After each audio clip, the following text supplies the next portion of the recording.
Corrigir agora. Vamos lá então, bacana. Eu tinha chamado ele nome errado, Beronese, mas é Rafa Baronese. Desculpa, Rafa. Imagina. Rapaz, que legal ter você aqui na Rádio Laura, batendo papo, falando sobre essa peça aí. E eu tenho certeza que você tem muito para falar, porque assim, antes da gente começar a gravar, você já estava falando da peça, né? Ah, completamente. Eu tô muito empolgado assim com esse espetáculo. Que se chama O Fim da Esperança. O Fim da Esperança. Eu fiquei meio assim quando eu vi o nome. Eu falei, puxa vida, o que é isso? Uma tragédia. É uma tragédia na Rádio Laura. E tá aqui no Rogerinho, né? Tá aqui no Teatro Rogério Cardoso, na Casa de Cultura Lara Alvim, de sexta a domingo. Sexta e sábado às 7 horas e domingo às 6. Agora, eu tô brincando aqui com tragédia, viu? Mas a peça é uma comédia. Não tem nada a ver com tragédia. O Fim da Esperança é mais uma metáfora, né? A peça, gente, ela se trata de duas pessoas que se conhecem depois de terem uma relação sexual. Ou seja, eles se conhecem através de um aplicativo, o meu personagem, que é o Dermot, e a Janine, eles se conhecem através de um aplicativo para ter um sexo casual.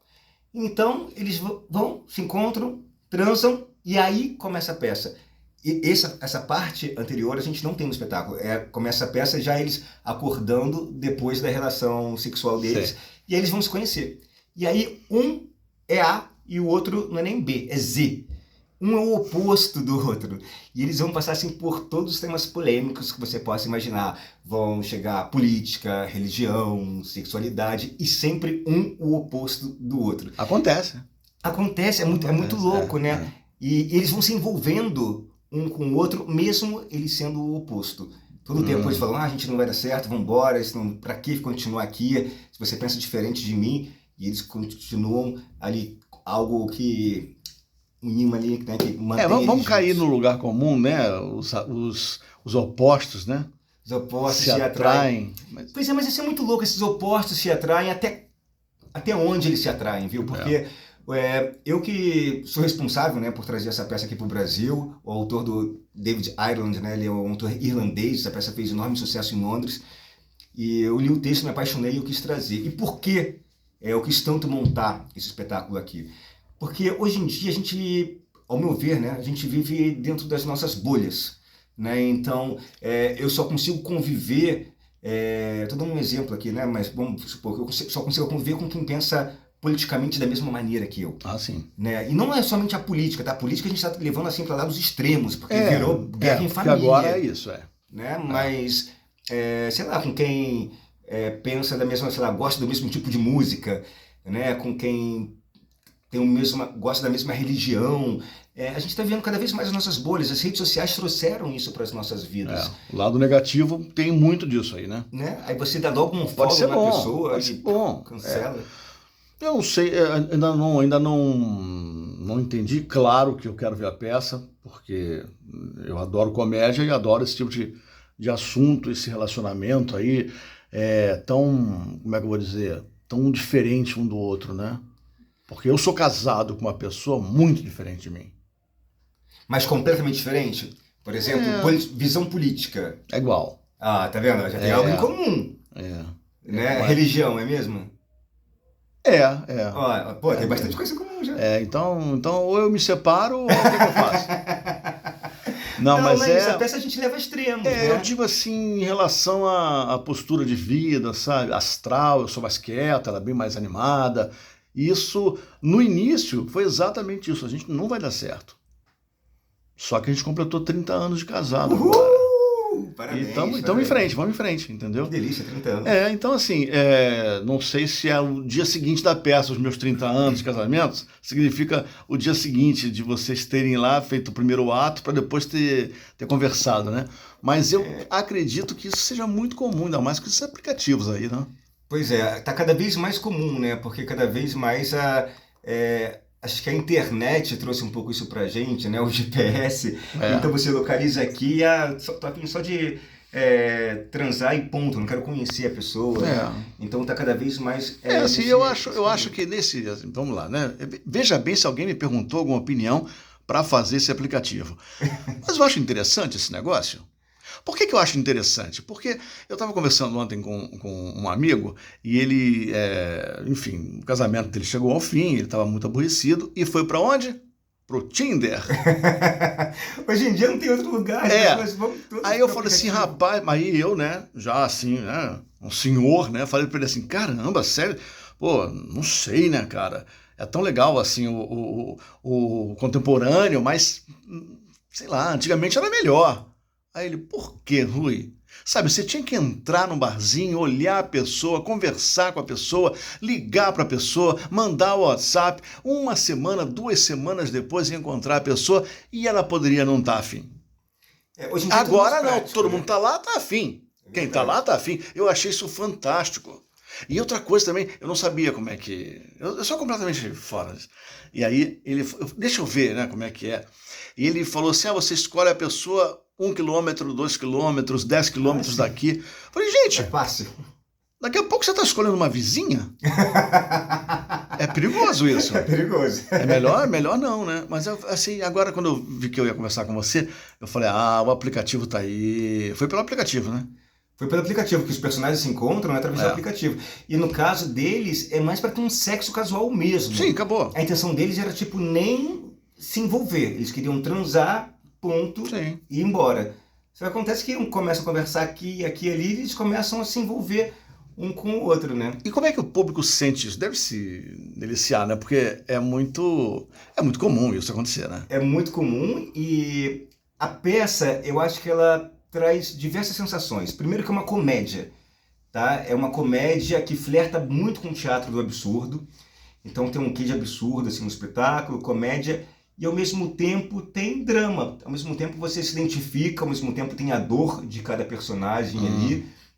Então, e é uma peça que, como ela vai passar por diversos temas polêmicos, ela vai fazer você refletir.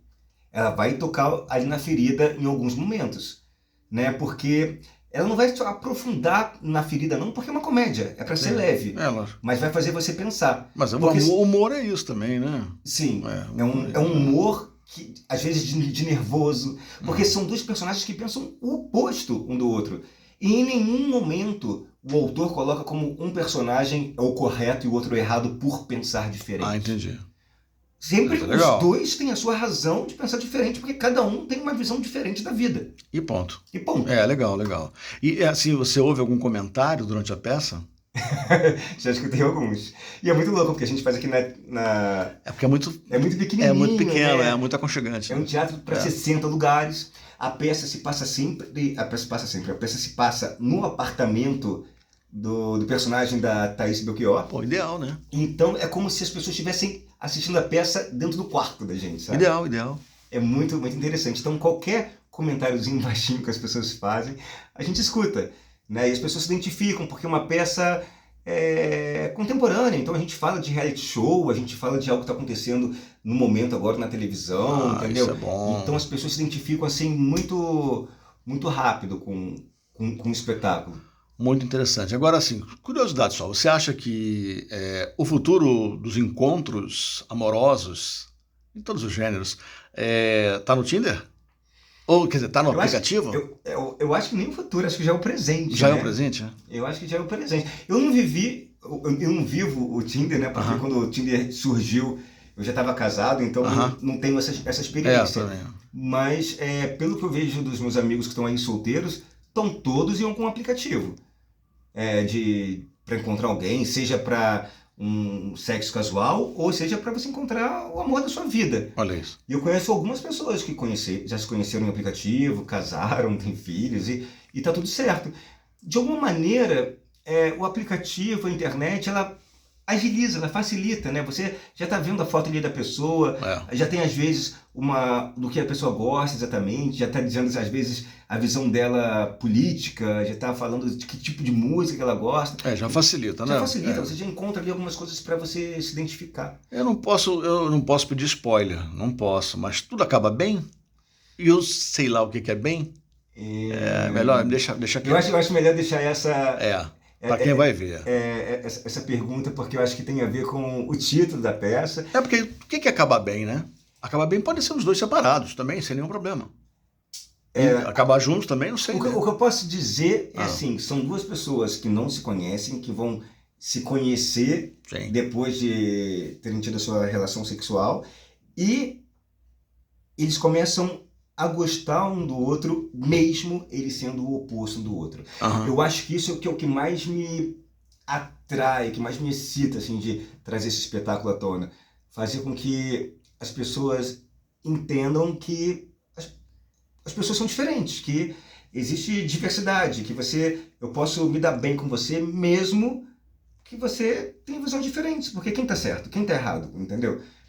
Eu acho que é um espetáculo que fala de aceitação, porque talvez não, com certeza, tem gente simplesmente que não consegue mais conversar, que perdeu amizade, que perdeu laços familiares, com certeza, porque as pessoas não pensam da mesma maneira. Exatamente. Agora, como é que você pensou em se tornar ator? Já nasceu com isso? Já foi assim, acordou assim no dia seguinte, falou, você é ator? Como é que é isso? Mais ou menos. Não, cara, assim, desde criança eu sempre fui um cara que gostei muito de arte, né? Eu não tinha... Os pais não me levavam, assim, em teatro e tudo, mas eu via televisão e eu queria muito estar na televisão, eu queria muito, sei lá, ser um dos cantores do Trem da Alegria, sabe? Jura? Que legal. Eu queria muito estar em cena. Então, sempre que tinha uma oportunidade no colégio, eu estava ali, me apresentando no teatro. Sem timidez, assim? Porque, geralmente, né, a gente fica meio tímido, né? Cara, não tinha, sabe? Tem um fato muito engraçado que a minha mãe conta, e eu lembro disso, na verdade. A gente ia andar de ônibus, assim, por exemplo, e eu ia com a minha mãe e eu começava a cantar. E eu começava a cantar alto, sabe, as músicas do Trem da Alegria, pra todo mundo escutar. Ou seja, eu fazia daquele ônibus o meu show. E tua mãe? A minha mãe ficava morrendo de vergonha, né? Porque eu cantava e cantava desafinado, né? Sim, criança, mas que legal isso, hein? Eu não fazia aula de canto, nada, eu simplesmente cantava. E ninguém te dava um trocado no ônibus, nada? Podiam, né? Podia eu podia ter aproveitado. Eu lembro que eu estudei no Pedro II, né? No Pedro II tinha aula de música. Então, eu estudava lá em São Cristóvão e morava, nessa época, acho que no Leme. E aí, eu pegava 2 ônibus e tudo, uma viagem longa até o colégio. Eu tinha aula de flauta. O que eu achava que eu vinha fazendo dentro do ônibus? Acredito, tocando flauta. Eu vinha tocando flauta. Olha isso. Cara, como é que eu tinha coragem? Isso já tinha 15, 16 anos nessa época. Então, assim, a arte, eu fazia parte do coral da igreja, do coral da escola, do Pedro II. Aí fazia aula de teatro no colégio. E comecei a estudar teatro, assim, com 15, 16 anos e nunca mais parei. Nossa. Agora uma pergunta que eu faço para todo mundo que vem aqui conversar com a gente. Qual a memória afetiva da Casa de Cultura Lauro Alvim? Nossa, tantas. Eu amo a Casa de Cultura Lauro Alvim. Aliás, eu não vejo a hora do cinema reabrir aqui, porque tá bonito, né? O cinema, cara, eu vim tanto ao cinema aqui. Nós tem muito para falar, então, da Casa de Cultura Lauro Alvim. Vamos lá. Fala aí. Primeiro, uma das minhas primeiras peças que eu fiz foi aqui na Casa de Cultura Lauro Alvim. Eu estudava na Catsapá, Escola de Musicais, e a gente teve nossa peça de final de ano, apresentação final aqui. Que foi a segunda vez que eu pisei no palco. Então foi aqui no Teatro Principal da Casa de Cultura Lauro Alvim. Então aí já de cara, né? Teatro, eu vim muito ao teatro aqui desde os meus 16 anos, 17. Eu lembro que eu assinava uma revistinha que a gente ganhava os cupons, então eu estava sempre aqui na Casa de Cultura Lauro Alvim assistindo peça nos 2 teatros, tanto na sala principal quanto na que a gente está agora, que é o Teatro Rogério Cardoso. Cinema, então, gente, eu vi muito. O cinema aqui Vocês precisam reabrir esse cinema. O cinema aqui é só filme bom. Então, eu sempre passava aqui na frente da Casa de Cultura, vamos ver o que está passando aqui, e já comprava um ingresso, dava uma voltinha aqui na praia, dava 40 minutos, voltava e ia para o cinema. Porque somente ficava em cartaz aqui filmes com boas críticas, filmes europeus, né, filmes clássicos. E um cinema assim para 40 lugares, 40 pessoas, é uma delícia. E agora está melhor ainda, né? Porque agora tem as exposições, sempre teve também, então sempre vem aqui as exposições. E agora, além de tudo isso, temos um restaurante incrível. Muito bonito, né? Muito bonito muito aqui, gostoso, que é o Souto Bistrô, Souto Tropical Bistrô. E agora então, reúne as pessoas. Então as pessoas vêm aqui assistir a nossa peça. Nossa peça termina um pouquinho antes da do Heriberto Leão, que está fazendo o astronauta. Todo mundo se reúne ali no restaurante. Cara, fica uma delícia. Dá pra você conversar um pouco, beber com segurança. Pode almoçar aqui, tomar um café. Muito gostoso, muito interessante mesmo. Então, assim, por mim... É um programaço, né? vir à Casa de Cultura Laura Alvim, um programaço. Sempre teve na minha vida, né? Desde, sei lá, 20 anos. Teve presente na minha vida e agora cada vez mais, né? Agora eu vou na minha casa, né? Tô aqui. Opa! Não, você vai até o final de maio, né? Vamos até o final de maio. Domingo, 28, né? Até 28 de maio a gente está aqui em cartaz com o Fim da Esperança, de sexta a domingo. Sexta e sábado às 7 horas e domingo às 6. Então, só lembrando que Fim da Esperança não é tragédia, é uma comédia muito bacana, né? Mas com o teu sorriso aí não tem como ser tragédia, né? Tem nada a ver com tragédia, gente. Dá uma olhadinha no cartaz da peça que você vai entender. Já vi por aí. Eu já vi o cartaz eu já vi o cartaz por aí, no mobiliário por aí. Pra galera rir muito e ao mesmo tempo refletir um pouco, né? Falar assim, opa, será que eu tô sendo bacana com as pessoas? Opa, tu tá querendo dar spoiler, né? Não posso dar spoiler. Tu tá querendo, tô percebendo que você quer contar o final da história. Não, eu não vou contar, o Fim da Esperança. Então fale o seu nome para eu não errar, por favor, Rafa. Rafa Baronese. Rafa Baronese. Rafa Baronese, lembrando que eu tô em cartaz com a Thaís Belchior. Isso. Que tá arrasando como atriz. A direção é do Wendel Bendelac, que tá fazendo uma direção linda. E a produção é da Cult Consult, da Elaine Moreira e da Cris Rocha. Muito bem, muito obrigado pela presença aqui na Rádio Laura. É isso, então. O Fim da Esperança. O Fim da Esperança. O Fim da Esperança é uma comédia. Pode ser o início também. Ele quer falar. Gente, um grande abraço. Obrigado, Rafa. Vamos lá. Mais um bate-papo aqui na Rádio Laura.